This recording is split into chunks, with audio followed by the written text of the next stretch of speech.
My name is Alyssa Buentello.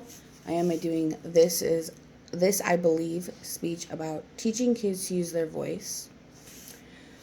This I believe teaching kids to use their voice. I believe that kids need to be taught to use their voices by whomever is raising them. It doesn't matter if the caregiver is the biological parents, grandparents, foster family, or an adoption situation. Whoever is raising a child should be teaching them to use their voice. Learning to use one's voice can play a vital role when a child grows up. Unfortunately, I don't see this being taught by many caregivers or teachers. We as parents or caregivers are their voice while they are so young. However, when they grow up and we aren't around, they need the confidence and ability to speak up and be heard. In my almost 32 years of life, I have learned that people are essentially taught to sit down and be silent. Think about your own experiences through school. When I think back to mine, it's memories of sitting in a hot and stuffy classroom for hours per day. Most of the time, I was listening to a teacher doing some lessons and only spoke when I was told it's okay, such as raising my hand to answer a question and being called on.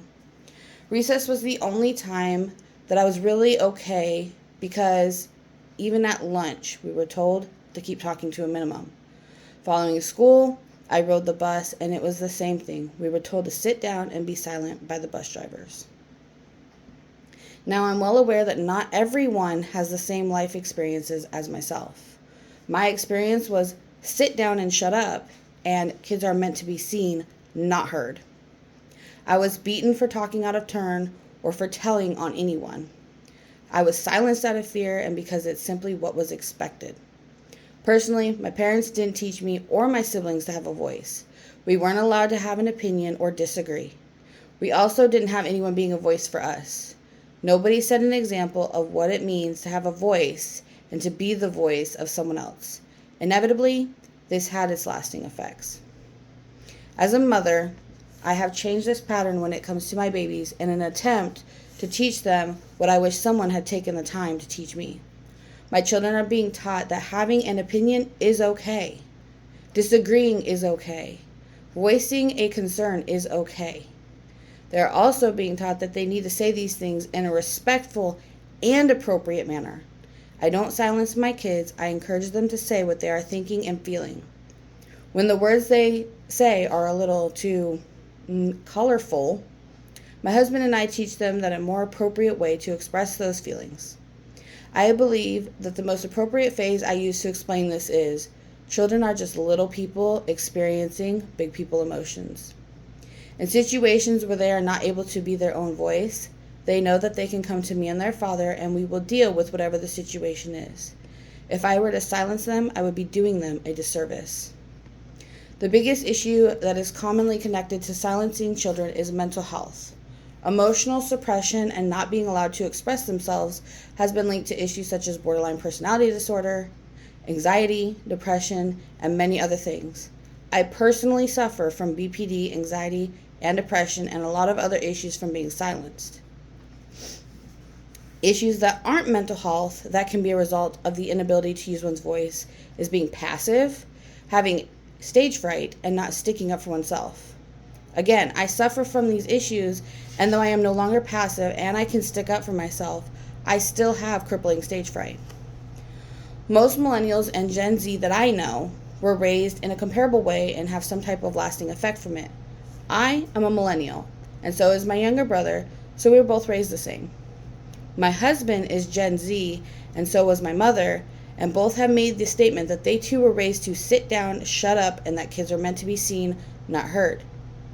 As I am raising children, I have a lot of the older generation, such as grandparents, saying that my kids are disrespectful because they have a voice. Older generations are forgetting that the world that is changing and that we raise our kids needs to change as well. All this in mind, I'd flip it and let's flip it and say all caregivers started to raise their kids to use their voice as well as teachers in school. What would happen? Well, the biggest thing that we would be seeing is more children having confidence in themselves. These kids would be able to learn emotional maturity and regulation. Later in life, these young adults would have the confidence to go after their biggest dreams with confidence.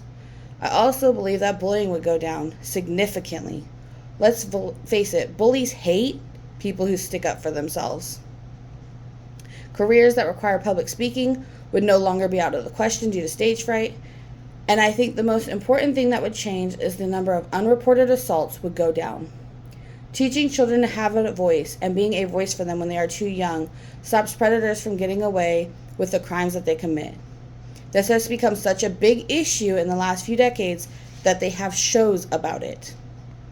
Motivational speaking, teaching, being a director, becoming president, being a soldier, being a doctor, being a CEO, all require being able to use your voice.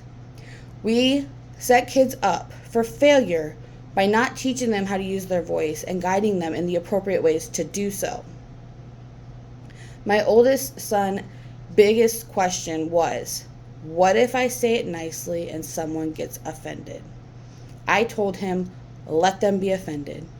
You won't be able to make everyone happy. That doesn't make you wrong, and it doesn't mean you need to be silent. I will stand by this statement for as long as I live. I genuinely believe that kids need to be taught to use their voice for their own sake and future. Thank you.